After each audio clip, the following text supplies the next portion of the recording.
నమస్తే, welcome to Andhraprabha. So finally మనం Hanuman movie చూసేసాం అనమాట. సో మూవీ విషయానికి వస్తే చాలా సూపర్ ఉంది. ఏదైతే విఎఫ్ఎక్స్ యూజ్ చేసిన ప్రశాంత్ వర్మ చాలా అంటే చాలా సూపర్ ఉంది. సో అవతార్ రేంజ్ లో ఎక్స్పెక్ట్ చేయొద్దు మనం. బట్ ఇప్పుడు ఈ పాన్ ఇండియా మూవీ కాబట్టి అండ్ ఇప్పుడు టాలీవుడ్ కి సంబంధించిన డైరెక్టర్ తీసారు కాబట్టి సో విఎఫ్ఎక్స్ కూడా చాలా సూపర్ గా తీసారు. అండ్ బీజిఎం మాత్రం మూవీని హైప్ క్రియేట్ చేస్తాడు బీజిఎం. సో మూవీ చూసి అక్కడక్కడ మనకి ఒకటేసారి మూవీ ఇట్లా లేచినట్టు ఉంటుంది అండ్ ఒక్కొక్కసారి మూవీ కంప్లీట్ గా డౌన్ అయినట్టు ఉంటుంది. కానీ క్లైమాక్స్ మాత్రం లాస్ట్ 10 minutes ఏదైతే క్లైమాక్స్ ఉందో అది మాత్రం పీక్స్ టు పీక్స్. సో మూవీలో కూడా థియేటర్ లో కూడా అందరూ జై శ్రీరామ్ అన్నట్టు అరవడం కూడా జరిగింది అనమాట.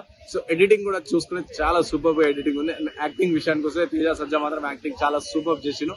అండ్ మూవీ హనుమాన్ కొన్ని సీన్స్ లో మనం హనుమాన్ ని డైరెక్ట్ చూస్తున్నామా అనే ఫీలింగ్ కూడా వస్తుంది అనమాట.